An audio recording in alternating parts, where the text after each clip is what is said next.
नमो अरहन्ताणं नमो सिद्धाणं नमो आयर्याणं नमो उवज्जायाणं नमो लोये सव्वसाहूणम्।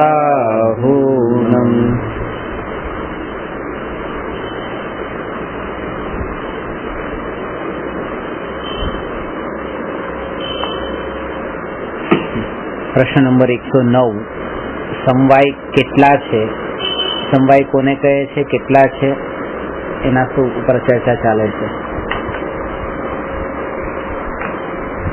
જ્યારે જ્યારે કાર્ય થાય છે ત્યારે ત્યારે કાર્યની ઉત્પત્તિમાં સમાન રૂપે હાજર એવા જે કારણો છે એ કારણોનું નામ જ સમવાય છે ને એ સમવાય 5 છે।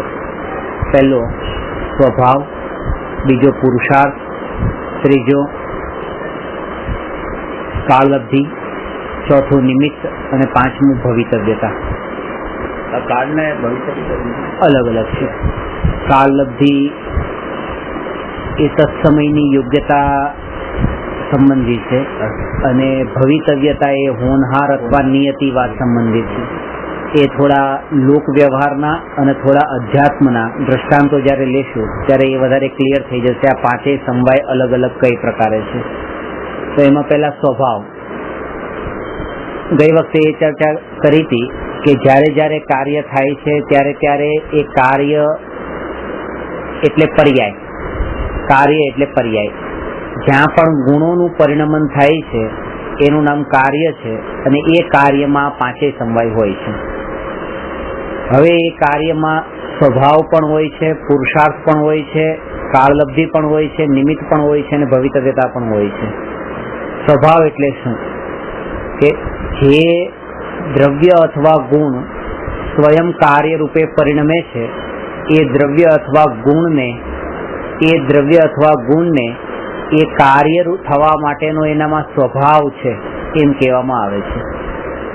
દાખલા તરીકે કે ગોળ મીઠામાંથી ખાટો થયો તો મીઠામાંથી ખાટારૂપ જે કાર્ય થયું છે આ કાર્યમાં 5 સમવાય છે। તો એમાં પહેલો સમવાય સ્વભાવ। તો સ્વભાવ શું છે કે એ જે રસ નામનો ગુણ છે એ રસ ગુણ એ જ એનો સ્વભાવ છે ગોળનો। મીઠાશ તો પર્યાય છે, રસ ગુણ એ સ્વભાવ છે અને એ સ્વભાવ ત્રણેય કાળમાં હોય છે અને પુરુષાર્થ એક સમય પૂરતો હોય છે। એટલે જ્યારે એ સ્વભાવ જે શક્તિ વ્યક્ત થાય છે ત્યારે એને પુરુષાર્થ કહેવામાં આવે છે। તો જે એ શક્તિ તો હતી કે મીઠાશમાંથી ખટાશ રૂપે પરિણમન કરવાની શક્તિ ખટાશ રૂપે, એ તો પહેલા પણ હતી, એક સમય પહેલા પણ હતી, 2 સમય પહેલા પણ હતી, પણ અત્યારે તે એનું મીઠાશથી ખટાશ રૂપ પરિણમન થયું। તો જે મીઠાશથી ખટાશ રૂપ પરિણમન થયું એ તો પુરુષાર્થ છે અને 8 વાગે જ એનું મીઠાશથી ખટાશ રૂપ પરિણમન થયું એ કાળલબ્ધિ છે। આ બે વસ્તુમાં અંતર શું થયું? એક તો એનો પુરુષાર્થ છે કે જે મીઠામાંથી ખાટું થવું અને એક કે એ સમય જ થવું। એટલે એક છે પૂર્વ પર્યાયના વ્યયરૂપ ક્ષણિક ઉપાદાન કારણ અને બીજું છે તત્સમયની યોગ્યતારૂપ ક્ષણિક ઉપાદાન કારણ। આ રીતે ક્ષણિક ઉપાદાન કારણ 2 પ્રકારના હોય છે। એનો અર્થ એ છે કે આત્મામાં જે જ્ઞાન ગુણ ત્રણેય કાળમાં છે। હવે ત્રણેય કાળમાં જ્ઞાન ગુણ છે એ તો એનો સ્વભાવ છે। હવે સમ્યક દર્શન પ્રગટ થયું ત્યારે એ જ્ઞાન ગુણની પર્યાયે આત્માને જાણ્યો, જ્ઞાન ગુણની પર્યાયે આત્માને જાણ્યો ત્યારે સમ્યક દર્શન કહેવાયું। તો ગુણ તો ત્રણેય કાળમાં છે, એ સ્વભાવ ત્રણેય કાળમાં છે, પણ જ્યારે એ જ્ઞાન પર્યાય આત્માને જાણે ત્યારે એ પુરુષાર્થ કર્યો એમ કહેવાય। અને એ પુરુષાર્થ એ સમયે જ કેમ થયો? તો એનું એ છે કે તત્સમયની યોગ્યતા રૂપ સમવાય કે જે પળે જે ક્રમ પર્યાય હતી એ બધી પર્યાયનું એ સમયે જ છે, એ ક્રમથી જે પર્યાય છે એ બધી પર્યાયોમાં એ સમયે આ પર્યાયનું નક્કી હતું સમ્યક દર્શન રૂપ પર્યાય। આની પહેલાની બધી પર્યાય મિથ્યા દર્શન રૂપે હતી અને 8 વાગ્યાની પર્યાય જ સમ્યક દર્શન રૂપે પરિણમવાની હતી। તો એ જે 8 વાગ્યાની પર્યાય છે એ એની કાળલબ્ધિ છે એટલે કે આપણામાં ભગવાન થવાની શક્તિ છે તો અત્યારે ભગવાન કેમ નથી થતા, કે પુરુષાર્થ નથી કરતા? સ્વભાવ તો ત્રણેય કાળમાં છે, પણ પુરુષાર્થ નથી કરતા એટલા માટે કાળ પાકતો નથી, કે કાળ પાક્યો નથી એટલે પુરુષાર્થ થતો નથી. બેમાંથી વધારે જોર કોના ઉપર આપવાનું છે? તો એ કે પુરુષાર્થની નબળાઈના કારણે એ કાળ લબ્ધિ નથી. પાંચેય સમવાયમાં સૌથી વધારે મહત્વ પુરુષાર્થ ઉપર આપણે આપવાનું છે, કારણ કે એ જ આપણા હાથમાં છે. સમયની રાહ જોઈને બેઠા રહેવું એ પુરુષાર્થની નબળાઈ છે, અને પુરુષાર્થ કરવો એ કાળ લબ્ધિને પકાવવાનું સાધન છે. ફરીથી કે કાળની રાહ જોઈને બેઠા રહેવું કે જ્યારે સમ્યક દર્શન થવાનું છે ત્યારે થશે, તો એ પુરુષાર્થની નબળાઈ છે. અને પુરુષાર્થ કરવો અને સમ્યક દર્શન થવું ન થવું એનો વિકલ્પ ન કરવો, તો એ કાળ પકાવવાનો ઉપાય છે. એ કાળ પાકશે તો. એટલે કે જ્યારે આપણે સમ્યક દર્શન માટે પણ એવો ભાવ કરીએ કે ક્યારે સમ્યક દર્શન થશે, ક્યારે સમ્યક દર્શન થશે, તો એ ભાવ પણ ન થવો જોઈએ. દ્રષ્ટિ આત્મા તરફ હોય તો એ સમ્યક દર્શનનો પ્રગટ થવાનો કાળ પણ આવી જાય છે. શ્રીમદ રાજચંદ્રજીએ સમ્યક દર્શન મને ક્યારે થશે એવો જે ભાવ આકુળતાનો, એને દર્શન પરિસહ કીધો છે. સમ્યક દર્શન ક્યારે થશે એ, એટલે એની પણ આકુળતા ન થવી જોઈએ. અને એટલે એની આકુળતા ન થવી જોઈએ એટલે કે અત્યારે તો માનો સમ્યક દર્શન મિથ્યા દ્રષ્ટિ જે છે, જેનો તીવ્ર મિથ્યાત્વનો ઉદય છે, એને તો એટલી આકુળતા છે જ નહીં સમ્યક દર્શન ક્યારે થશે. પણ એને તો બહારના પદાર્થોને, લૌકિક પદાર્થોને પ્રાપ્ત કરવાની આકુળતા તો ઘણી છે. અહીંયા એ કહે છે કે લૌકિક પદાર્થોને પ્રાપ્ત કરવાની આકુળતા તો જેની ટળી ગઈ હોય અને હવે સમ્યક દર્શનની જ આકુળતા રહી હોય, એ પણ છોડવા યોગ્ય છે. એ લેવલે આવી ગયા પછી આ પણ છોડી દેવા જેવી છે. એટલે એની પહેલાની તો બધી છોડવા યોગ્ય છે આકુળતા, કારણ કે ત્યાં પણ પર્યાય ઉપર દ્રષ્ટિ રહી જાય છે કે ક્યારે મને સમ્યક દર્શનની પર્યાય પ્રગટ થાય, ક્યારે પર્યાય પ્રગટ થાય. એટલે ક્યારે પર્યાય પ્રગટ થાય એના ઉપર હજી જોર છે ને, એનો મતલબ હજી ત્રિકાળ ટકી રહેવા વાળા આત્મા ઉપરની દ્રષ્ટિ નથી. એને ત્રિકાળી વસ્તુ નથી રુચિ, એને હજી ક્ષણિકમાં જ રસ છે. પછી ભલે એક સમ્યક દર્શન પણ હોય, કે પછી ભલે કેવળ જ્ઞાન હોય, કે પછી ભલે મોક્ષ હોય, હજી એને પર્યાયનો રસ છે. અને જ્યાં સુધી મોક્ષની પર્યાયનો પણ રસ છે ત્યાં સુધી જ્ઞાયકનો રસ નથી. હા, આપણે કહીએ કે આ પુરુષાર્થ જે છે, એટલે આપણું ભવિષ્ય પાકે તો પુરુષાર્થ થાય કે પુરુષાર્થ કનેક્ટેડ નથી? બધું એક સાથે લિંક, બધું એક સાથે જ છે. સ્વતંત્ર પણ છે કે આપણે જે રીતે પુરુષાર્થ કરીને એને પકાવવાની કોશિશ કરીએ એવી પણ નથી. જયારે 8 વાગે સમ્યક દર્શનનો પુરુષાર્થ તમે કર્યો અને 8 વાગે સમ્યક દર્શન થયું, તો એ 7 વાગે એ વાત નક્કી હતી શું કે 8 વાગે સમ્યક દર્શન થવાનું છે. કાળ લબ્ધિમાં એ વાત લખાયેલી હતી, પણ એ આમ નામ લખાયેલી નથી વગર પુરુષાર્થે. પુરુષાર્થ હતો તો એ લખાયેલી હતી. એટલે એમ નથી માનવાનું કે કાળ પાકવાનો હતો તો થઈ જવાની, તો પછી અમે મહેનત પુરુષાર્થ શું કામ કર્યો? એ પુરુષાર્થ ઇન્ક્લુડ છે એની અંદર. એ 8 વાગે જે કાર્ય થાય છે એના માટે ભવિતવ્યતા તો છે જ. હા, ભવિતવ્યતા તો છે જ તે, પણ ઇન્સાન જાગે તો જ પુરુષાર્થ જાગે. પણ આ બધા એટલા સૂક્ષ્મ રીતે જોડાયેલા છે ને કે પાંચેના ભેદ નથી કરી શકતા. પાંચેના ભેદ નથી કરી શકતા, એટલે જ એને સમવાય કીધા છે. પણ જયારે તમે આ ડિટેલમાં ને એને શાસ્ત્રની દ્રષ્ટિએ ભણો ને ત્યારે તમને બધી વસ્તુઓ અલગ અલગ ખ્યાલમાં આવે. અને જ્ઞાનીને કાર્ય થાય ત્યારે આ પાંચે અલગ અલગ જણાય છે. વાંચી ત્યારે પણ આજે ક્લિયર પુરુષાર્થ નું ક્લિયર હજી આ પુરુષાર્થ તો આ ભવિતવ્યતા શું ને પુરુષાર્થ શું, આમ થવાનું હોય તો પુરુષાર્થ કરીએ કે પુરુષાર્થ કરીએ એટલે આમ થાય, આ બંનેમાંથી પાછું કન્ફ્યુઝન થઈ જાય. પહેલા તો પુરુષાર્થની પરિભાષા જ નથી સમજ્યા. પુરુષાર્થ કોને કેવો? કે હું દુકાને જાઉં તો હું પૈસા કમાઉં, ત્યાં આપણે પુરુષાર્થ ઘટિત કરીએ છીએ. હું આ ખાવાનું પડ્યું ખાવ તો મારું પેટ ભરાય, ત્યાં આપણે પુરુષાર્થ માન્યો છે. પણ અહીંયા કહે છે કે પુરુષાર્થ એક દ્રવ્યનો બીજા દ્રવ્યની સાથે પુરુષાર્થ ઘટિત થતો જ નથી. જયારે પુરુષાર્થ તમે લો ત્યારે એક જ દ્રવ્ય હોય, એમાં બે દ્રવ્ય ન હોય. એટલે માનો કે મેં આ વસ્તુ અહીંયા મૂકી, રેકોર્ડરને આ સ્થાનેથી આ સ્થાને મૂક્યું, પણ આ તો મૂકનારો અને જેને મૂક્યું એ વસ્તુ આ તો બે થઈ ગઈ. અહીંયા પુરુષાર્થ ઘટિત જ ન થાય. પુરુષાર્થ હંમેશા એક જ દ્રવ્યમાં ઘટિત થાય.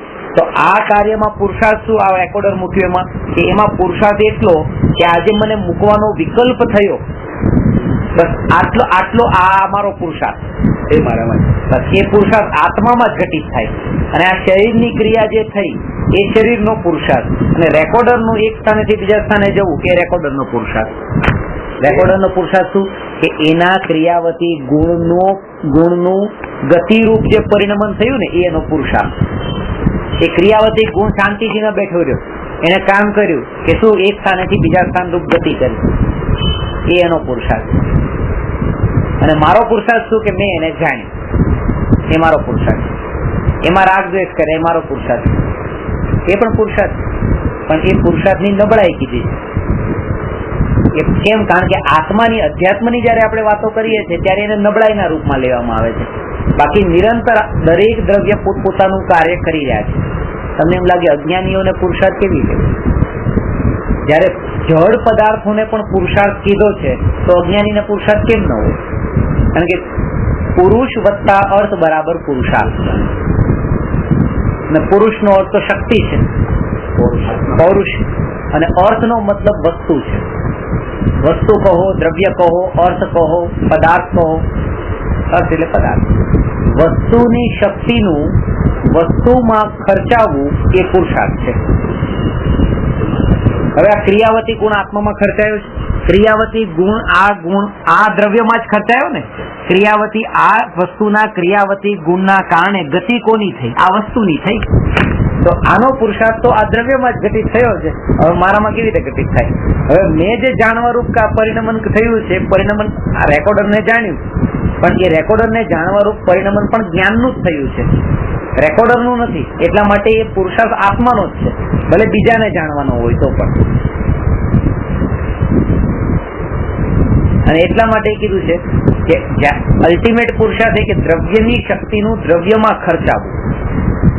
તો જે સમયે આત્માની જ્ઞાન પર્યાય આત્માને જ જાણે, જેની શક્તિ છે એને જ જાણે, ત્યારે પુરુષાર્થ કહેવાય છે. જ્ઞાનમાં આત્મા અને આત્મામાં જ્ઞાન, આ બે વાક્ય. આત્મામાં જ્ઞાન અને જ્ઞાનમાં આત્મા. આત્મામાં જ્ઞાન હોવું એ સ્વભાવ છે, અને જ્ઞાનમાં આત્મા હોવો એ પુરુષાર્થ છે. એટલે કે અત્યારે મારા જ્ઞાનની પર્યાયમાં આ પર પદાર્થો જણાય છે. જે સમયે જ્ઞાન ગુણની પર્યાય આત્માને જાણે ત્યારે પુરુષાર્થ કહેવાય છે. અને આત્મામાં જ્ઞાન જે છે એ તો એનો સ્વભાવ છે. આત્મામાં જ્ઞાન છે એ તો દરેક જીવને છે, પણ જ્ઞાન પર્યાયમાં આત્મા એ માત્ર જ્ઞાનીઓને છે. એ પુરુષાર્થ જે આધ્યાત્મિક દ્રષ્ટિનો પુરુષાર્થ. બાકી નિરંતર પોતાના ગુણરૂપ પરિણમન જે થઈ રહ્યું છે એ તો દરેક દ્રવ્યનું થઈ જ રહ્યું છે, કાર્ય થઈ રહ્યું છે. અજ્ઞાનીને પણ પર્યાય છે એટલે ત્યાં પણ પુરુષાર્થ હોય છે. ઉદ્ગલોને પણ પર્યાય છે એટલે ત્યાં પણ સ્વભાવ, પુરુષાર્થ, નિમિત્ત, કાલલબ્ધિ બધું હોય. એ જ રીતે ધર્માસ્તિકા આકાશ કાળ પણ એ દ્રવ્ય છે, એને પર્યાય ગુણ છે, ગુણોની પર્યાય હોય છે. જે પર્યાય એટલે કાર્ય, જ્યાં કાર્ય થાય ત્યાં પાંચે સંભાય હોય. કાર્ય હોય તો પાંચે સંભાય.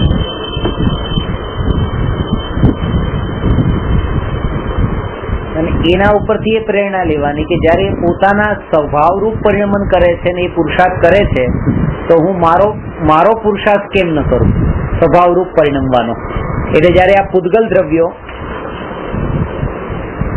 દ્રવ્ય પોતે પોતાના સ્વભાવરૂપ પરિણમનનું કાર્ય કરે છે.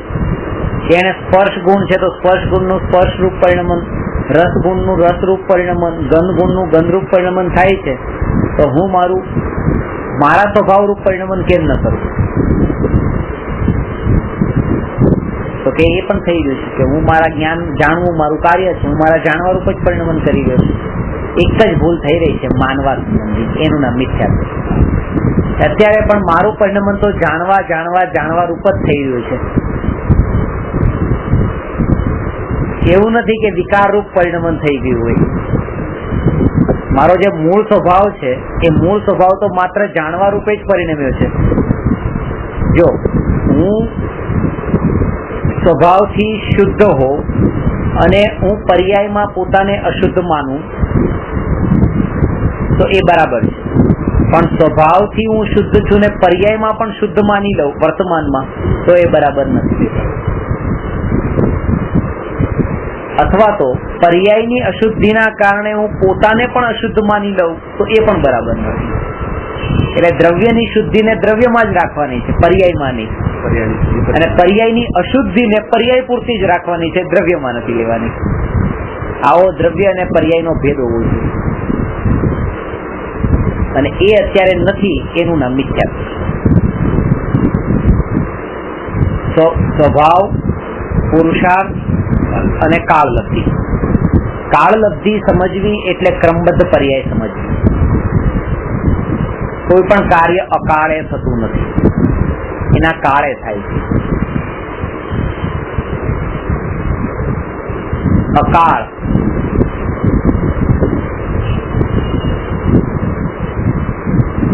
અકાળ મરણ સાંભળ્યું છે? કોઈ એક્સિડન્ટ થઈ જાય એમ કે અકાળ મરણ થયું. કોઈ પણ કાર્ય અકાળે કેમ નથી થતું? કારણ કે જ્યારે આ કાર્ય આટલા વાગે થવાનું હતું ને અત્યારે આટલા વાગે થયું, અથવા તો આટલા વાગે થવાનું હતું આટલા વાગે થયું, તો અકાળે કહેવાય. અને તો પણ અકાળે ન કહેવાય. કેમ? કારણ કે આટલા વાગે થવાનું હતું આટલા વાગે થયું, આટલા વાગે કાળ તો છે ને કોઈ ને કોઈ.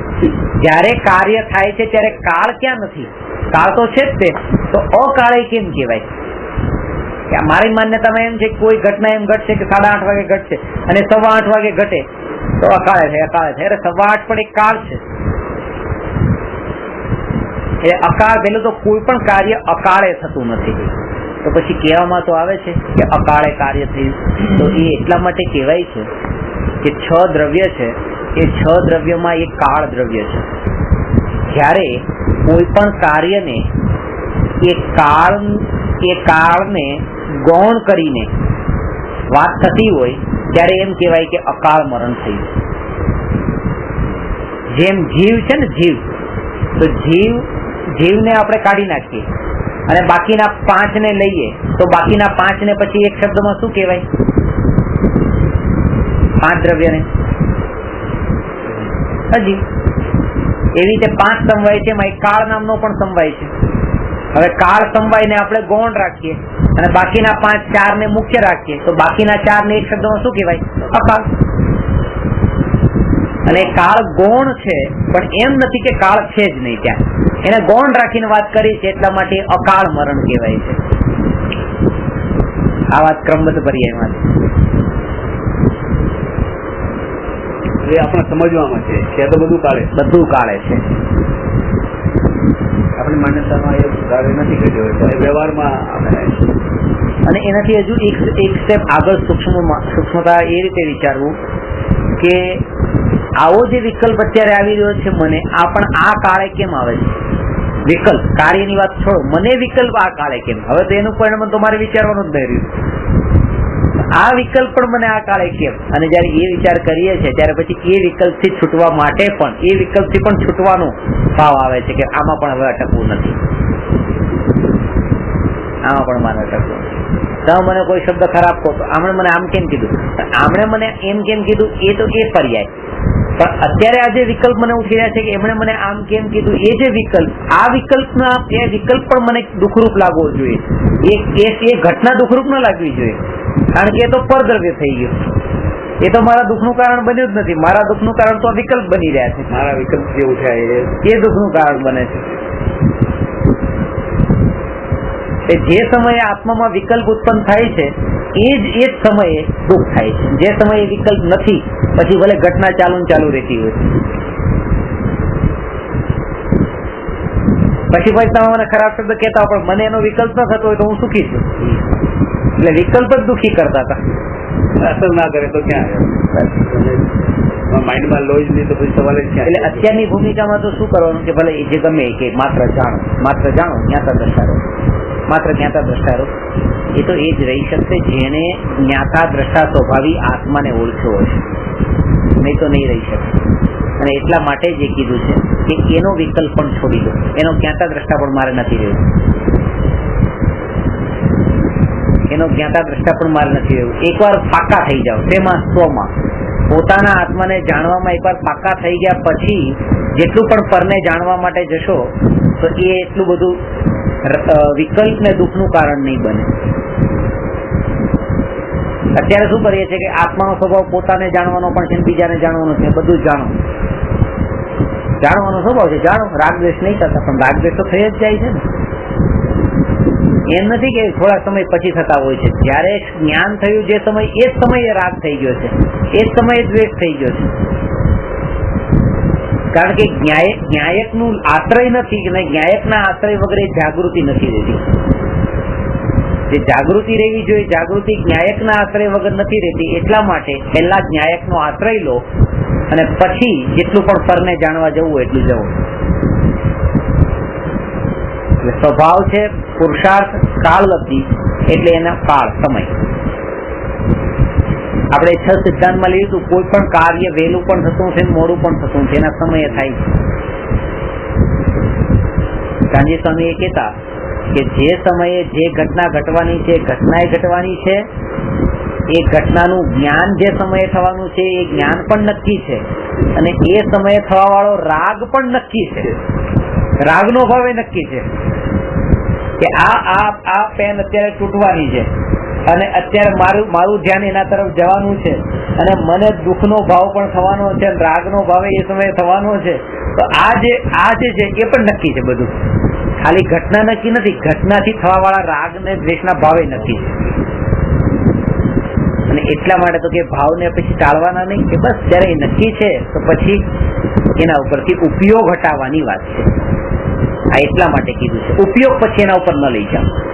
એ રાગ ઉપર પણ ઉપયોગ ન લઈ જાઓ, ને આ પેન તૂટી ગઈ તો એના ઉપર એ ઉપયોગ ન લઈ જાઓ, કારણ કે બધું જ પછી એની રીતે ચાલવાનું છે, જે પર્યાયની ક્રમબદ્ધ પર્યાયમાં લખાયેલું છે એ રીતે. તો ઉપયોગ હટાવવાનો એ પણ લખાયેલું નથી, એ ક્રમબદ્ધમાં હોય. ઉપયોગ લખાયેલું છે એ પણ ક્રમબદ્ધમાં છે, એ પણ ક્રમબદ્ધમાં છે. તો પછી મારે શું કરવાનું? અને મારે શું કરવાનું? આટલો ઊંડો જે વિચાર કરી લે છે ને, આટલો ઊંડો, એ અકર્તા થઈ જાય, બધાનો અકર્તા થઈ જાય છે. અને બધાનો અકર્તા થઈ ગયો એટલે બધાનો જ્ઞાતા થઈ ગયો. એક શ્રદ્ધા, પણ જો એને એમ જ વિચાર આવે કે બધાનું આવું જ નક્કી છે, બધા આ જ નક્કી, આ બધાનું નક્કી જ છે, મારે કઈ કરવાનું નથી, મારે કઈ કરવાનું નથી. અને અહીંયા પણ આવી જાય કે ના, આનું પણ મારે કરવાનું નથી. શાસ્ત્રોમાં કીધું છે કે આત્મા પરનો તો અકર્તા છે અને પોતાનો તો કરતા છે. પોતાનો અકર્તા છે, પરનો અકર્તા છે એમ નથી કીધું. એટલે મારા સ્વભાવનો તો હું કરતા છું,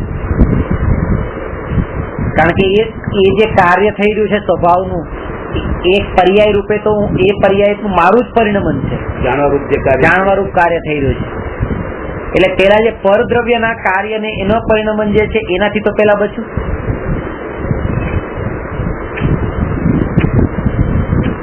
અને આટલી દ્રઢ શ્રદ્ધા થઈ હોય ને એ જ ઉપદેશ આપીને પણ જયારે પરિણમન એનું ન થતું હોય ત્યારે એનો જ્ઞાતા રહી શકે.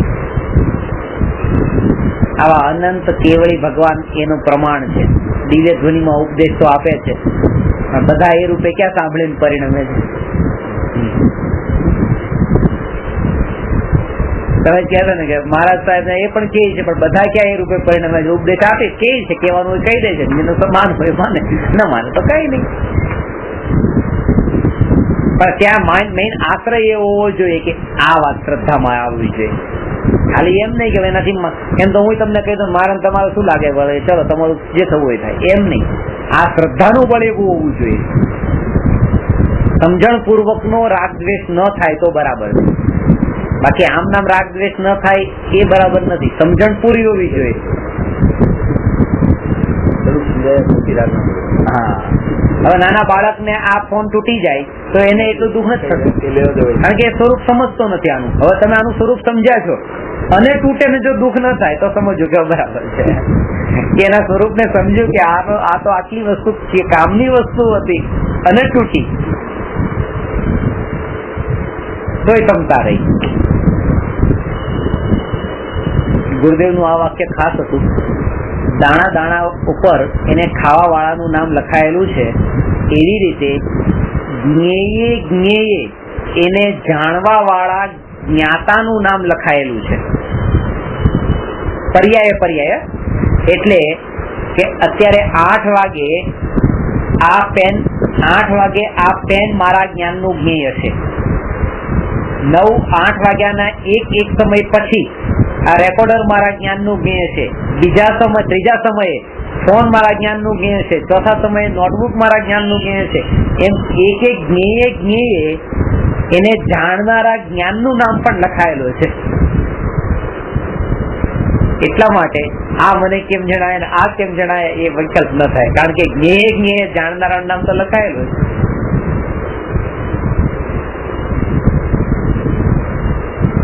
એટલે જ બધું શાશ્વત કહેવાય. એટલે શાશ્વત. અને આને સમજવાનું આ તમને સમજાણું.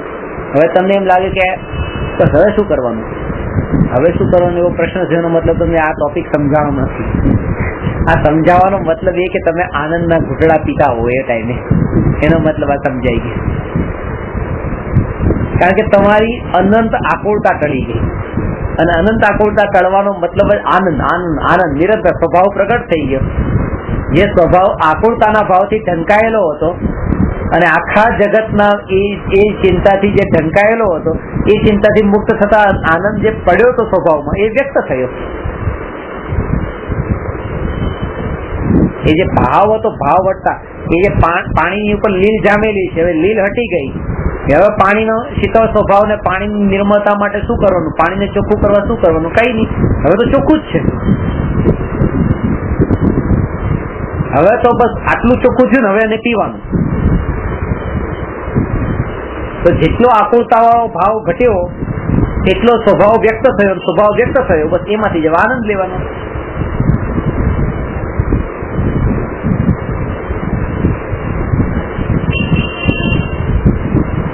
લીલને તો દૂર કરે બે પ્રકારના લોકો. એક તો એવા કે જે લીલ દૂર કરે નહીં ને પાણી પીવે, તો એ અશુદ્ધ પાણી પીવે છે.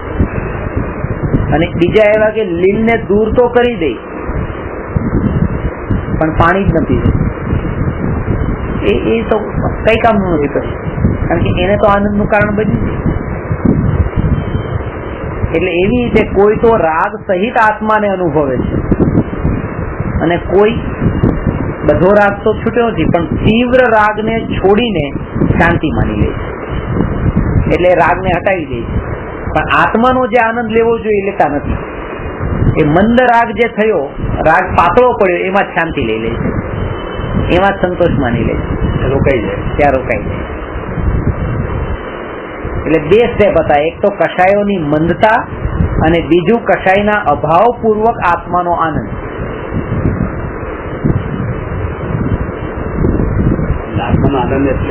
આત્માનો આનંદ એટલે કે એ સમયે 3 લોક અને 3 કાળમાંથી કોઈ પણ પર્યાય, 3 લોક અને 3 કાળની કોઈ પણ પર્યાય નો વિકલ્પ એ સમયે ન હોય. વિકલ્પ જે પર્યાયો સંબંધી વિકલ્પ હતા, કોઈ વિકલ્પ નિર્વિકલ્પ. એ સમ્યક દર્શન થઈ તો સમ્યક. હવે આના ઉપરથી એ પણ સમજી લો, સમ્યક દ્રષ્ટિ જીવને જ ક્રમબદ્ધ પર્યાયની શ્રદ્ધા હોય, મિથ્યા દ્રષ્ટિને ન હોય. મિથ્યા દ્રષ્ટિને ક્રમબદ્ધ પર્યાયના સિદ્ધાંતનો આનંદ પણ ન હોય.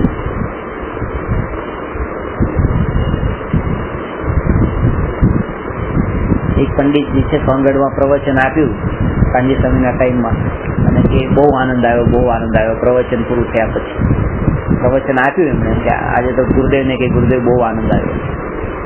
ગુરુદેવ કે આ જે આનંદ આવ્યો છે ને, એ મેં ક્રમબદ્ધ પર્યાય ઉપર આટલું સરસ પ્રવચન આપ્યું કે આટલા શ્રોતાઓને ખુશ કરી દીધા. એ જે અહંકારનો ભાવ પોષાય છે એનો આનંદ છે. આ જે ખુશી દેખાઈ રહી છે ને, ક્રમબદ્ધ પર્યાયનો આનંદ નથી, કારણ કે તમને સમ્યક દર્શન થયું નથી ને. સમ્યક દ્રષ્ટિ હોય તો એને આ સિદ્ધાંતની સમજણ અને એનો આનંદ હોય. બાકી તો ક્રમબદ્ધ પર્યાયનું જ્ઞાન મને થઈ ગયું છે ને એનું અહંકારનો આનંદ હોય. જ્ઞાની વગર તો સુખ લઈ જ ના શકે. એટલે જ જ્ઞાની છે એટલે સંતોષ નથી માનવાનો. બસ એટલે સંતોષ નથી માનવાનો. પબ્લિકને જોઈને આનંદ આવે છે એ તો ફિયર બતાવે છે. કોને? પબ્લિકને બીજાને જોઈને આનંદ આવે છે, ફિયર બતાવે છે. ઉદ્ધરનો આનંદ.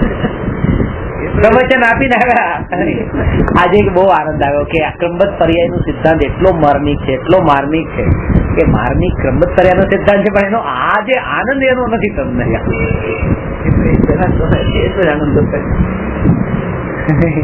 એવું થોડું છે કે પબ્લિક ના ટાઈમે જ આનંદ હોય.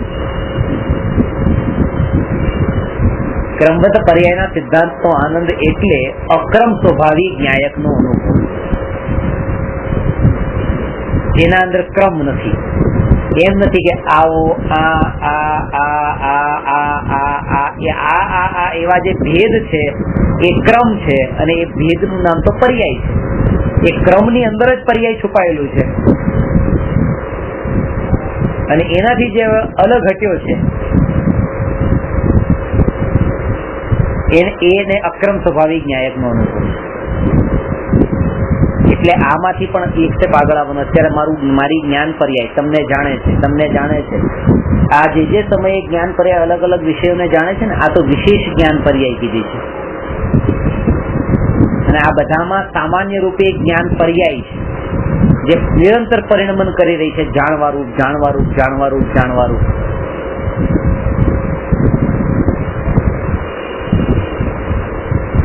અને એ જે જાણવારૂપ પરિણમન છે એમાં જ્ઞેયોના ભેદ નથી.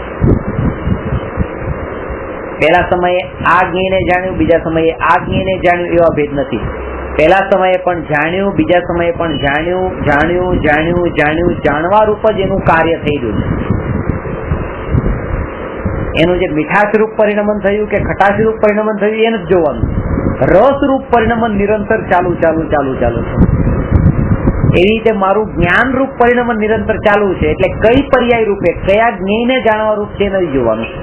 ત્યારે એમ કહેવાય કે હવે અક્રમ સ્વભાવિક ન્યાયકને જાણે છે, એને સ્વભાવને જાણ્યો, એ વિશેષમાં ન ગયો, સામાન્યમાં રહ્યો. અને પછી એને ફરક નથી પડતો કે હવે આને જાણે કે આને જાણે કે આને જાણે, કારણ કે તો જેને જાણે છે એમાં એ જ્ઞાનને જ જાણે છે, સામાન્ય જ્ઞાનને જ જાણે છે. પર્ટિક્યુલર વસ્તુમાં ઇન્ટરેસ્ટ નથી.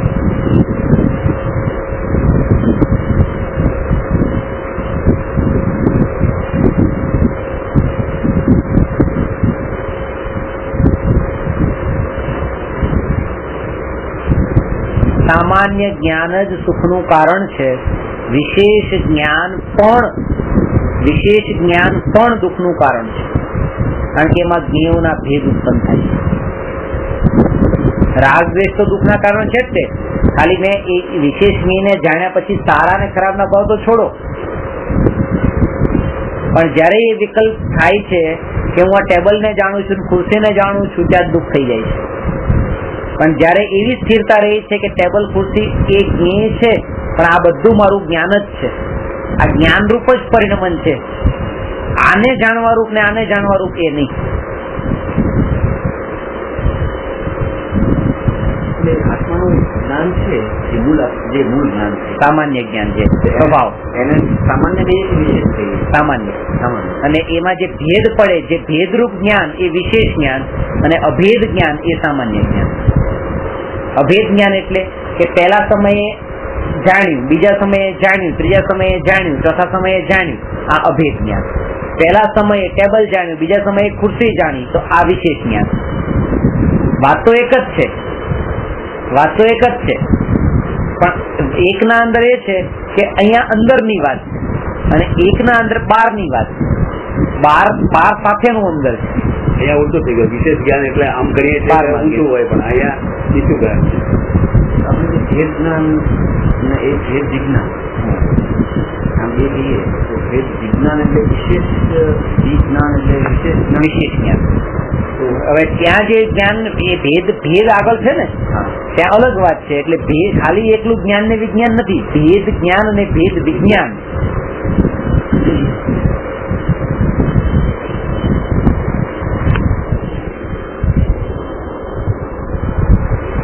આ પેન અને આ કાગળ, આ બે વસ્તુ એક છે કે જુદી જુદી છે કે જુદી છે? જુદાનું નામ ભેદ, આ બે ભેદરૂપ, અને જુદી વસ્તુને જુદી જાણવી એ ભેદ જ્ઞાન છે. આ બે જુદી છે અને જુદી જાણવી એ ભેદ જ્ઞાન છે. આપણે બધાને ખબર છે કે આ પેન ને કાગળ જુદા છે, ભેદ જ્ઞાન છે. ભેદ જ્ઞાન દુર્લભ નથી, ભેદ વિજ્ઞાન દુર્લભ છે. ભેદ વિજ્ઞાનમાં વિશેષ જ્ઞાન હોય છે, અને વિશેષ જ્ઞાનનો મતલબ એ કે જેમાં બે પર વચ્ચે ભેદ જણાયો હોય એ ભેદ જ્ઞાન, અને સ્વ અને પર વચ્ચે ભેદ જણાયો હોય એ ભેદ વિજ્ઞાન. એ સુખનું કારણ છે. સમ્યક જ્ઞાન તો આ બંનેને રૂપ આપ્યા છે. ભેદ જ્ઞાનને પણ આપ્યું છે, ભેદ વિજ્ઞાનને પણ સમ્યક, બંનેને સમ્યક કીધા છે. પણ જ્યાં પણ સમ્યક જ્ઞાનના સંબંધમાં ભેદ જ્ઞાન કીધું હોય ત્યાં ભેદ વિજ્ઞાન જ લેવું, સમયસારના સંવર અધિકારમાં પણ ભેદ જ્ઞાનની મહિમા બતાવી છે. આજ સુધી જે જીવ સિદ્ધ થયા તે ભેદ જ્ઞાનના બળથી થયા છે, અને આજ સુધી જે જીવ સંસારમાં ભટક્યા અટક્યા છે એ ભેદ વિજ્ઞાનના અભાવથી જ અટક્યા છે. ભેદ જ્ઞાનની મહિમા, ભેદ જ્ઞાન શબ્દો પણ વાપર્યો છે, ભેદ વિજ્ઞાન પણ વાપર્યો છે, બંને વાપરે છે. પણ વિજ્ઞાનના અંદર વિશેષ જ્ઞાનનો મતલબ આ છે કે જેમાં સ્વ અને પર વચ્ચે ભેદ છે, કે શરીર અને કપડા જુદા છે. એ તો ભેદ જ્ઞાન છે, કારણ કે શરીર ને કપડા બેમાં એક પાર્ટી મારી પોતાની હોવી જોઈએ, એમાં બે પાર્ટી પારકી છે. સ્વ અને પરને વિશેષ રૂપે કરીને બસ એ આત્મા સાથે જાણવું, અને એ સુખનું કારણ બને છે. સમય દર્શન એટલે મૂળ તો એ છે, એ સુખનું કારણ બને છે. ભેદ જ્ઞાન જે આત્માની અનુભૂતિમાં જે વાત કરી, ભેદ વિજ્ઞાન વાળી વાત કરી છે. બાકી તો એવો તો ભેદ કોઈ પણ કરી શકે છે કે આ સાપ છે ને આ રસ્સી છે, પણ એ સુખનું કારણ નથી બનતું, કારણ કે અપ્રયોજનભૂત છે. પ્રયોજનભૂત શું કે સ્વ અને પર વચ્ચે ભેદ જાણવો, એ પ્રયોજનભૂત. ભેદ જ્ઞાન તો અત્યારે આપણને બધાને આવડે છે. આ મારું ઘર છે, આ તમારું ઘર છે, આ મારી ગાડી છે, આ તમારી ગાડી છે, એવો ભેદ તો આવડે છે. આ મારું ઘર છે, આ પાડોશીનું ઘર છે, બહુ પરફેક્ટ ભેદ કરી શકીએ છીએ કે આટલી જ દિવાલ મારી, આટલો ભાગ જ મારો, આટલા સ્ક્વેર ફૂટ ને આટલું બધું એક એ સાથે બધું ધ્યાન રાખીએ છીએ, પોતાનું પારકાનું. પણ ભેદ વિજ્ઞાન એ છે કે જયારે પાડોશીનું ઘર જેમ પરમાં જાય એમ પોતાનું ઘર એ પરમાં જાય, પાડોશીનું શરીર જેમ પરમાં ગયું એમ આ શરીર પણ પરમાં જાય, અને પાડોશીનું બધું જ પરમાં જેમ જાય છે એમ આ પોતાનું પણ આત્મા સિવાય બધું જ પરમાં જાય, અને આત્મા અને આ પર પદાર્થ જુદા છે એવું જણાય ત્યારે ભેદ વિજ્ઞાન થયું એમ કહેવાય.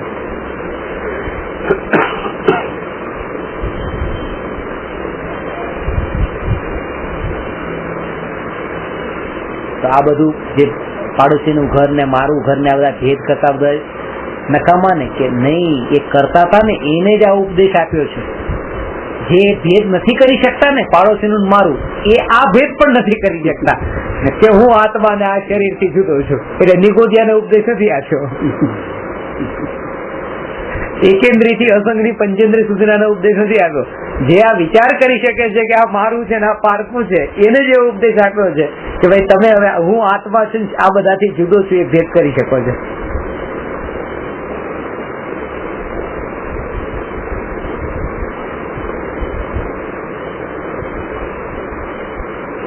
એટલે એ કાળ લબ્ધિ.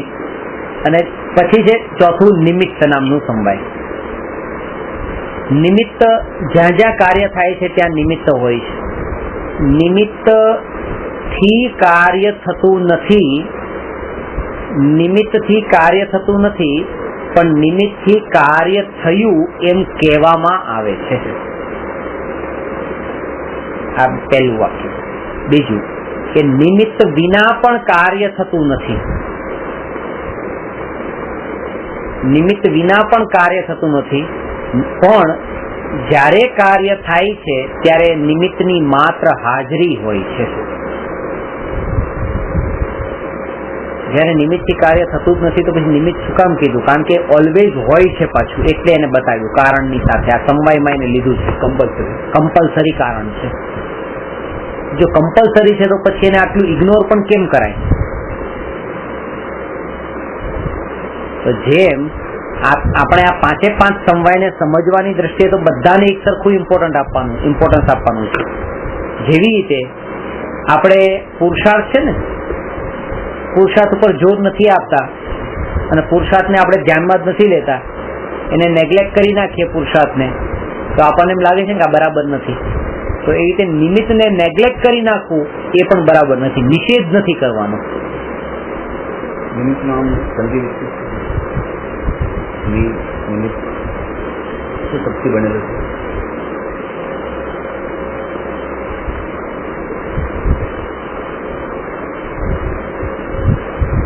ઈટ પ્રત્યય છે. નીમ મૂળ એની ની જે છે ને ની એ એની ધાતુ છે, ની ધાતુ છે. એનાથી તે એનું પછી આખી બધી રૂપ સિદ્ધિ હોય છે. એ શબ્દ પછી આગળ જતા જતા એની 15 લાઈનની સિદ્ધિ છે. મારી પાસે પડી હતી પેલા આખી કરેલી. એટલે નીનો શું અર્થ? લાવવું. જે લાવવામાં સહાય એટલે કાર્યના અંદર લાવે એટલે પર્યાયને લાવે છે. પર્યાયને લાવે એ વ્યવહારથી કહેવાય. શબ્દ તો બધા વ્યવહારથી મૂકેલા છે. શબ્દ પોતે જ વ્યવહાર છે. પોતે જ વ્યવહાર છે. શબ્દની તો એટલી મર્યાદા છે.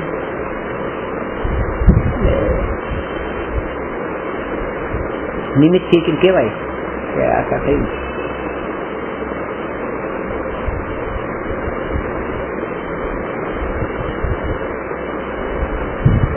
જે પોતે કાર્ય રૂપે ન પરિણમે પરંતુ કાર્યની ઉત્પત્તિમાં અનુકૂળ હોવાનો આરોપ જેના પર આવે એનું નામ નિમિત્ત. આ શબ્દ ખાસ વાપર્યો છે નિમિત્તની પરિભાષામાં. જે સ્વયં કાર્ય રૂપે ન પરિણમે પણ કાર્યની ઉત્પત્તિમાં અનુકૂળ હોવાનો આરોપ આવે છે. બ્લેમ છે એના ઉપર ખાલી. કોર્ટમાં પણ જ્યાં સુધી આરોપ મૂકવામાં આવ્યો હોય ત્યાં સુધી એને સજા નથી મળતી. એ પ્રૂવ થવું જોઈએ. આ કાર્ય નિમિત્ત કરતું નથી, ખાલી એના ઉપર આરોપ મૂકવામાં આવે છે. કોર્ટમાં આરોપી હોય છે ને, આરોપી 1, 2, 3, 4 બધા આરોપમાં આવી જાય. બધા આરોપીમાં બધા હારી જાય. ઘણા બધા હોય આરોપીઓ. કરનારો તો એક જ હોય. અહીંયા તો એ છે કે જેટલા આરોપી છે કોઈ કરનારા નથી પાછા. અને એ કરનારું ઉપાદાન છે જેના ઉપર આરોપ નથી આવતો જે છે. એટલે જયારે આત્મા પોતે શ્રદ્ધા ગુણ જયારે પોતે પોતાની પર્યાયરૂપ પરિણમન કરે છે, ચારિત્ર ગુણ પોતાની પર્યાયરૂપ પરિણમન કરે છે, ત્યારે સાચા દેવશાસ્ત્ર ગુરુને એ નિમિત્ત કહેવાય છે. જયારે અહીંયા પરિણમન કરે છે ત્યારે. એટલે એ કહ્યું હતું ને કે નિમિત્તથી કાર્ય થતું હોત તો મારીચીની પર્યાયમાં ભરત જેવા પિતા અને આદિનાથ જેવા દાદાની નિમિત્તમાં કાર્ય થઈ જવું જોઈતું હતું. નિમિત્ત તો બહુ ઊંચા હતા. નિમિત્ત પાછી મળવાની.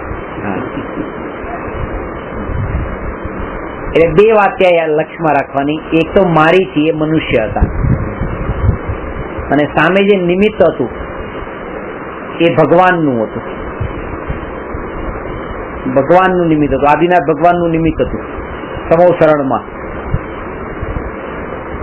હવે બીજું કે જયારે થયું ત્યારે પોતે સિંહની પર્યાયમાં હતા અને નિમિત્ત મુનિનું હતું.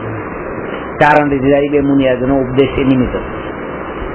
હવે ત્યાં પોતાની વાત કરીએ તો પણ મારીચીના મનુષ્ય પર્યાય કરતા તો સિંહની પર્યાયનું લેવલ નીચું, અને ત્યાં નિમિત્ત વાળી વાત કરીએ તો ભગવાન કરતા મુનિનું લેવલ તો નીચું. બંને નીચે. પણ કાળ લબ્ધિ અત્યારે પાકવાની હતી. ઉપાદાને અહીંયા પેલું જોરદાર હતું મનુષ્ય વાળું, નિમિત્ત પણ જોરદાર હતું ભગવાન વાળું, પણ ત્યાં ન થયું. અને સિંહના ઉપાદાનમાં અને મુનિના નિમિત્તમાં એક સમ્યક દર્શન રૂપે કાર્ય થયું.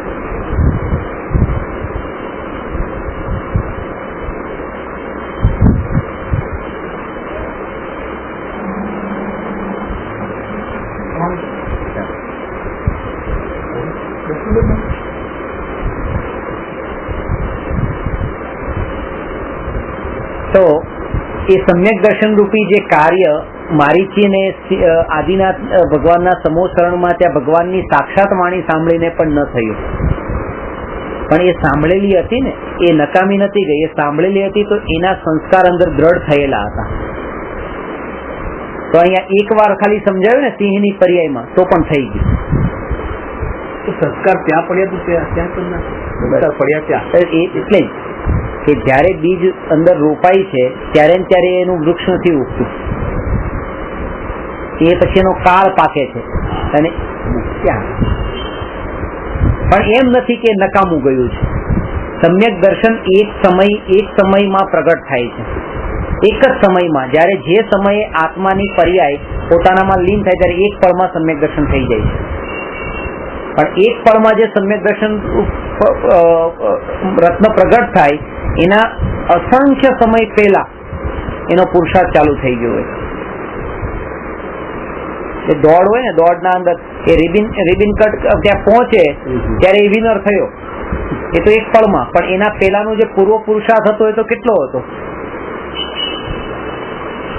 આખું દોડી કેટલા રાઉન્ડ એ દોડ્યો ત્યારે એક પળમાં એ પછી જીતી ગયો. તો જીતવા માટે તો એને એક જ પળ લાગી છે, વધારે સમય નથી લાગ્યો.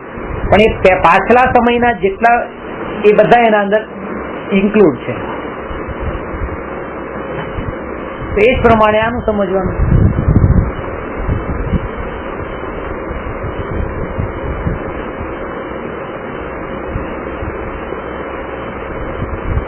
શ્રીમદ રાજચંદ્રજીનું આત્મસિદ્ધિમાં એ કીધું છે કે જ્યારે કાર્ય થાય ત્યારે કોઈ પણ ઉપર નિમિત્તનો આરોપ આવે એના પેલા નિમિત્ત ન કહેવાય. હવે આપણે આ જે વાત કહીએ છીએ ને કે મારીચીની પર્યાયમાં આદિનાથ ભગવાનનું પણ નિમિત્ત મળ્યું તો એ ન થયું, એ નિમિત્ત પણ ન કહેવાય.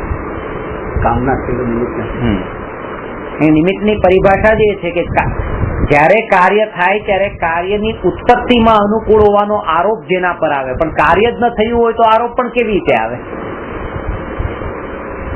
સમજાવણ ઉપકાર શો સમજે જીન સ્વરૂપ. તમે મને એમ કહો તમારો ઘણો ઉપકાર, હા હું નિમિત્ત તરીકે, પણ નિમિત્ત તરીકે ક્યારે? તમે કઈ કાર્ય કરો ત્યારે. જયારે તમે સમ્યક દર્શન રૂપી કાર્ય પ્રગટ કરો તો હું નિમિત્ત કહેવાય, પણ કાર્ય જ ન થાય તો નિમિત્ત પણ કેવી રીતે કહેવાય?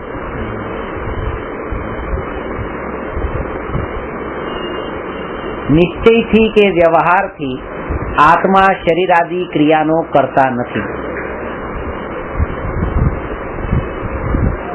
નિશ્ચયથી કે વ્યવહારથી પણ નહીં, કરતા નથી. કેમ? કારણ કે એ રૂપે પરિણમતો નથી. આ વાત લખી છે સમયસારના અંદર. વ્યવહાર એક જ દ્રવ્યમાં ઘટિત થાય, બીજા દ્રવ્યમાં નિશ્ચય અને વ્યવહાર એક જ દ્રવ્યમાં ઘટિત થાય. એ જ પાણીનો ગ્લાસ અને કાચનો ગ્લાસ જયારે આપણે એમ કહીએ તો પાણીનો ગ્લાસ છે એ વ્યવહારથી છે અને કાચનો ગ્લાસ છે નિશ્ચયથી છે. સમજાણી વાત? કાચથી બનેલો છે, કાચમય છે, એટલા માટે નિશ્ચય વાળું વાક્ય છે, કાચનો છે. ને પાણીથી બનેલો નથી, પાણી તો એના અંદર ભરેલું છે એટલે પાણીનો જ વ્યવહાર. પણ બે ઘટિત કોના ઉપર કર્યા? કાચનો ગ્લાસ ને પાણીનો ગ્લાસ. એક ગ્લાસ ઉપર જ નિશ્ચય વ્યવહાર ઘટિત કર્યો. એક જ દ્રવ્યમાં નિશ્ચય વ્યવહાર ઘટિત થાય, બે અલગ અલગ દ્રવ્યમાં નહીં. કે કાચનો તો ગ્લાસ કહીએ અને પાણીનું માટલું કહીએ એમ નહીં. દ્રવ્ય એક જ છે. દ્રવ્ય એક જ છે. દ્રવ્ય કાચ છે, એના બધા બંને વાક્યો છે. ત્યાં શરીરને એટલે શુદ્ધ ભાવ જે છે એ શુદ્ધ ભાવ એ નિશ્ચયથી હું શુદ્ધ ભાવ છે, નિશ્ચય ધર્મ છે, અને શુદ્ધ ભાવ છે એ વ્યવહાર ધર્મ છે. પણ ધર્મ ભાવ જ છે, ક્રિયા ધર્મ નથી. હવે અહીંયા વાત આવે, સમજાણી વાત તો વ્યવહાર એટલે આત્મામાં જ ઘટિત થાય, આત્માની પર્યાયમાં જ ઘટિત થાય. ત્યાં ક્રિયામાં કેવી, શરીરમાં કેવી રીતે ઘટિત થાય?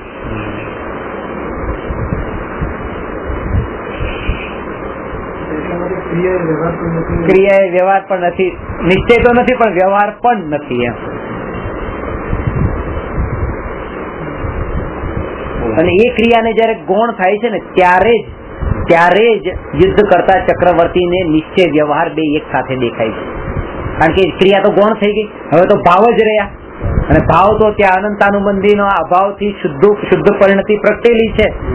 અને 3 કસાઈ ચોકડીના ઉદય અનુસારે જે અત્યારે જે શુભ ભાવ આવે છે, બસ એ ભાવ એ વ્યવહાર કેવાશે.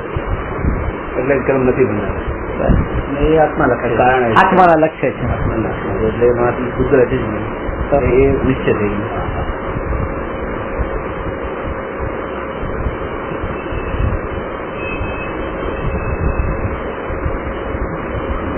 ક્રિયાના અંદર વ્યવહાર પણ ઘટિત કરવો નહીં, નિશ્ચય નહીં. અને આનાથી બહુ લાભ થશે, ક્રિયા છૂટી નહીં જાય, ક્રિયા પરફેક્ટ થશે. કારણ કે આવું માનવા વાળા ચક્રવર્તી હતા ને સમ્યક દ્રષ્ટિ, કે યુદ્ધ કરતા હતા અને ક્રિયામાં વ્યવહાર પણ નતા માનતા. એની જ ક્રિયા આગળ જઈને મુનિદશા આવી કે નહીં, ક્રિયા છૂટી ક્યાં ગઈ, પણ એ ક્રિયા વધારે ક્રિયા સુધી એ પરફેક્ટ પહોંચ્યા. એ રીતે ઊંધું આપણા સમજણમાં ઊંધું આવે, સમજ્યા નથી બરાબર, એટલે એનું ઊંધું કહી જ કરીએ.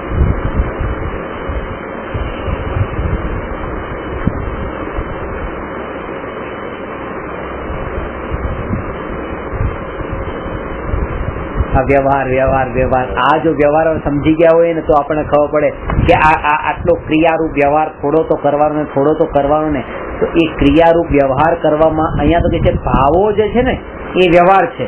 અને એ વ્યવહારમાં પણ ઉપાદેય બુદ્ધિ ન હોય તો વ્યવહાર છે, નહીં તો વ્યવહારાભાસ છે. ઉપાદેય બુદ્ધિ ન હોય તો, ઉપાદેય બુદ્ધિ તો નિશ્ચયમાં જે શુદ્ધ પરિણતિ પ્રગટ થઈ ને એમાં, શુભ ભાવમાં પણ નહીં. તો શુભ ભાવમાં પણ જો ઉપાદેય બુદ્ધિ નથી રાખવાની તો ક્રિયા પછી, કારણ કે શુભ ભાવ એ આશ્રવ તત્વ છે અને ક્રિયા એ અજીવ તત્વ છે, બંને ઉપાદેય નથી.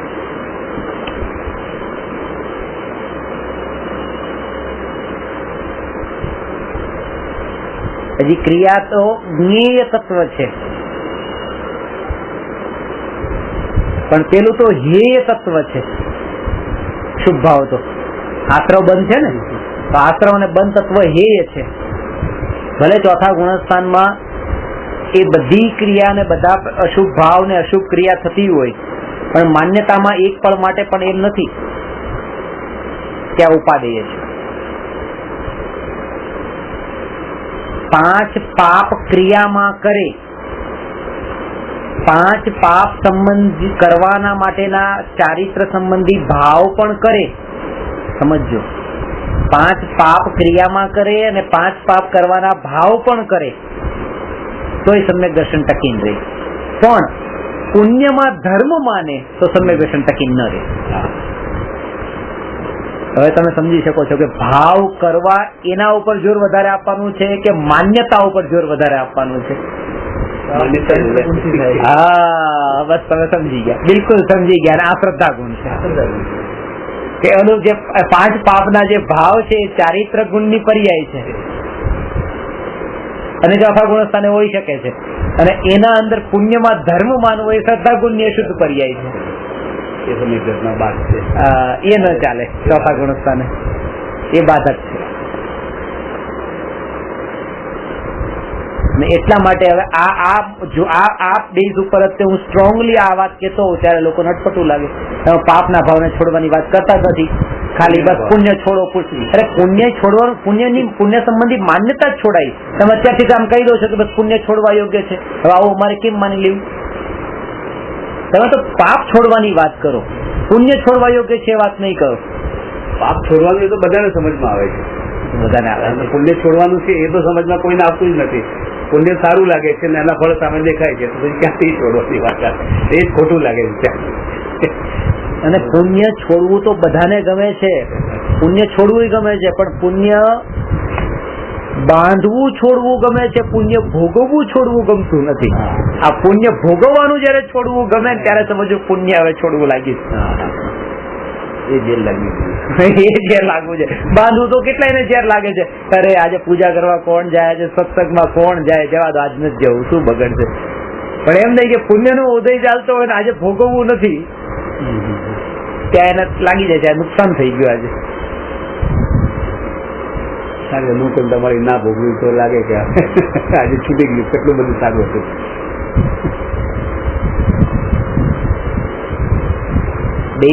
બેમાં ઓપોઝિટ છે કે જયારે તમને માનો કે આ પેન મળી ત્યારે તમને એમ થયું કે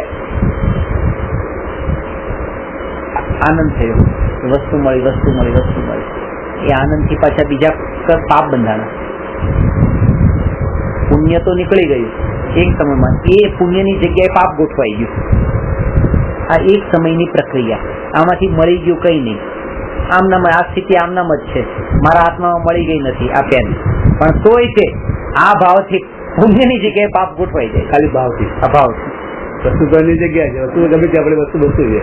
અને જે સમય દ્રષ્ટિને જે વાત આવી ને સમય દ્રષ્ટિ દુઃખી કે સુખી, એ દ્રષ્ટિ આમ કહી શકીએ કે સમય દ્રષ્ટિ, આ દ્રષ્ટિએ કદાચ દુઃખી કહેવાય કે એને જણાય તો ગયું છે સત્ય, પણ હજી પુણ્ય એના ખાતામાં પડ્યું છે અને એ ઘણું ભોગવવાનું બાકી એને બાદ જ દેખાય છે.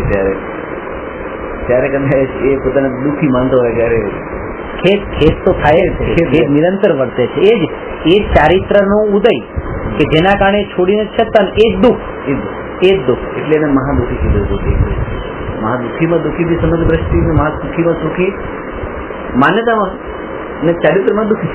કારણ કે આને તો છોડવા યોગ્ય લાગ્યું જ નથી, એટલે એને તો દુઃખ વાળી વાત જ નથી, એને તો બધું સુખ જ છે, એને તો દુઃખી સુખ લાગે છે. અહીંયા તો ભોગવે છે તો આમ થાય છે કેમ આવું ભોગવવું પડે છે મને. એટલે ચારિત્ર દુઃખમાં છે અને શ્રદ્ધા સુખમાં છે. શ્રદ્ધા જેટલા અંશે ચારિત્રમાં અશુદ્ધિ, એમાં એક કસાય ચોકડીના અભાવ પૂર્વક જે સ્વરૂપાચરણ ચારિત્ર પ્રગટ્યું છે એટલું તો સુખ જ છે. પાછું જે અનંતાનુબંધીના અભાવરૂપ જે ચારિત્ર પ્રગટ થયું છે એ તો સુખ જ છે. એનાથી દુઃખ એને દેખાય છે ને. હા, એટલું દુઃખ દેખાય જ નહીં ને કે આ માન્યતા જો એને દુઃખ ને સુખ નો ભેદ કરાવે છે. એ તો શ્રદ્ધા વાળી વાત થઈ. માન્યતા શ્રદ્ધામાં લેવાનું, પણ ચારિત્ર અલગ લેવાનું. ચારિત્રમાં માન્યતા નથી, સ્વભાવમાં એકવાર સ્થિર રહ્યો છે એ ચારિત્રની વાત આવે ત્યારે સ્થિરતા લેવાની. હવે એવી સ્વભાવની સ્થિરતા વારંવાર નથી આવતી અને પરમાં જવું પડે છે, એ દુઃખ. એક સ્થિરતા, શ્રદ્ધામાં માનવું, જ્ઞાનમાં જાણવું અને ચારિત્રમાં લીન થવું. અત્યારે આપણા ચારિત્ર ગુણની પર્યાય પણ છે, ચારિત્ર ગુણે છે એની પર્યાય પણ છે, લીન છે બિલકુલ પરમાં.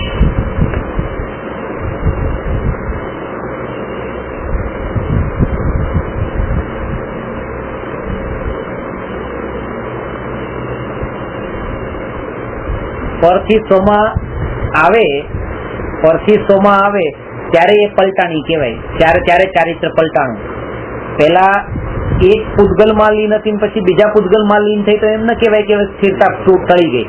એ સ્થિરતા જ કહેવાય, એને અનંતાનુબંધી કસાય જ કહેવાય.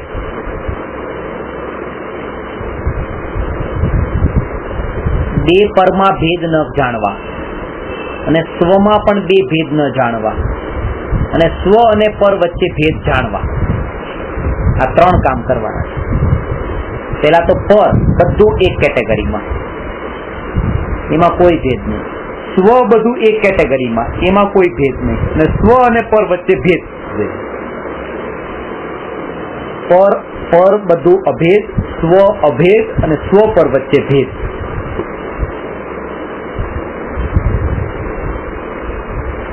ગુજરાત, રાજસ્થાન, મહારાષ્ટ્ર એ બધા વચ્ચે ભેદ નહીં જાણવાનો. આ બધું અભેદ, આ ભારત. અને પાકિસ્તાન, અફઘાનિસ્તાન વચ્ચે ભેદ નહીં જાણવાનો, બધા એક જ જાતિના છે. તો પાકિસ્તાન, અફઘાનિસ્તાન, ઈરાન, ઈરાક બધું અભેદ. અને હિન્દુસ્તાન અને આ બધું એ વચ્ચે તો બધો ભેદ. એટલે પોતાનામાં પણ ભેદ નહીં કરવાનો અને પરમાં ભેદ નહીં કરવાનો, અને પર અને સ્વ વચ્ચે તો ભેદ કરવાનો. એવી રીતે પોતાનું ઘર હોય કે પારકાનું ઘર હોય, બધું એક જ કેટેગરીમાં જશે, એ અભેદમાં જશે. અને અહીંયા ગુણો, જ્ઞાન, દર્શન, સુખ, વીર્ય, શ્રદ્ધા, ચારિત્ર્યના ભેદ નહીં કરવાના, એને અભેદ. જયારે પોતાના અભેદની વાત આવે ત્યારે અનંત ગુણોના ભેદ નહીં કરવાના, અને ત્યાં અનંત દ્રવ્ય ગુણ પર્યાયના ભેદ નહીં કરવાના. અને એની વચ્ચે આ સ્વ, દ્રવ્ય અને પર વચ્ચેનો ભેદ જાણવાનો. જેનું નામ ભેદ વિજ્ઞાન. નિમિત્ત વાળું પડખું નિમિત્ત દરેક સ્થાને હોય છે અને ત્યારે જ એના ઉપર આરોપ મૂકી શકાય જ્યારે કાર્ય થાય. અને ભવિતવ્યતા એ છે કે આ બધું ગોઠવાઈ જવું. સ્વભાવ હતો, એ સમય પુરુષાર્થ, એ કાળલબ્ધિ, આવી એની યોગ્યતા, આ પર્યાયરૂપ થવાની એવી યોગ્યતા, એ થવા યોગ્ય કાર્યનું થવું એનું નામ છે હોનહાર. જે લોકોને સરળ ભાષામાં સમજાઈ શકે અને આ સિદ્ધાંત બહુ ઉપયોગી બને છે. થવા યોગ્ય થાય છે. શું થાય છે, કેમ થાય છે, આમ કેમ ને આમ કેમ, કઈ નહીં, થવા યોગ્ય થાય છે.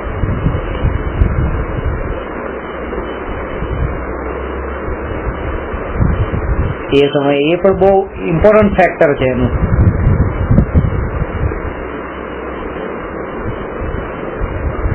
આમ કેમ એ પ્રશ્ન ન થાય, એને એ પ્રશ્નને ટાળવા માટેનું આ આન્સર છે, થવા યોગ્ય થાય છે. એમાં જે વધારે જો સ્ટ્રોંગ શ્રદ્ધા થઈ જશે ત્યારે એમ થશે થવા યોગ્ય જ થાય છે, બીજું તો કઈ છે. અને જાણનારો જણાય છે. આ પેન અહીંથી આમ તૂટી એ થવા યોગ્ય થઈ, અને એને જાણનારો આત્મા એ મને જણાય. તૂટે છે પેન અને જણાય છે આત્મા, કારણ કે આત્મા એને જાણનારો છે ને, એ જાણી એ ક્રિયા થવા યોગ્ય થાય છે ને જાણનારો જણાય છે. જયારે પેન તૂટે છે ત્યારે મને આત્મા જણાય છે, જયારે નવી પેન આવે છે ત્યારે આત્મા જણાય છે. એટલે એ પર્યાયમાં વરસ નથી, ખાલી એમને તૂટવા વાળી છે. પાછી નવી આવતી હોય ત્યાં પણ આત્મા જ જણાય છે. એટલે જે જ્ઞેય છે, જ્ઞેયને જાણતી વખતે એને જાણનારો જે આત્મા છે એ આત્મા જ જણાય. એનું નામ છે થવા યોગ્ય થાય છે ને જાણનારો જણાય છે. થવા યોગ્ય થાય છે એનાથી છૂટવાની વાત છે, નાસ્તી વાળો પક્ષ છે, અને જાણનારો જણાય છે અસ્થિ વાળો પક્ષ છે, એમાં જોડાવાની વાત છે.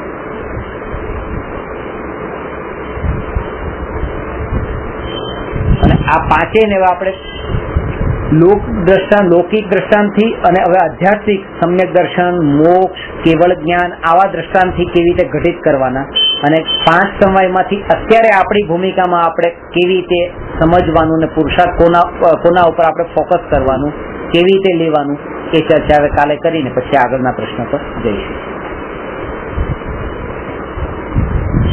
નમો અરહંતાણમ નમો સિદ્ધાણમ નમો આયરિયાણમ નમો ઉવજ્જાયાણમ નમો લોયે સવસાહું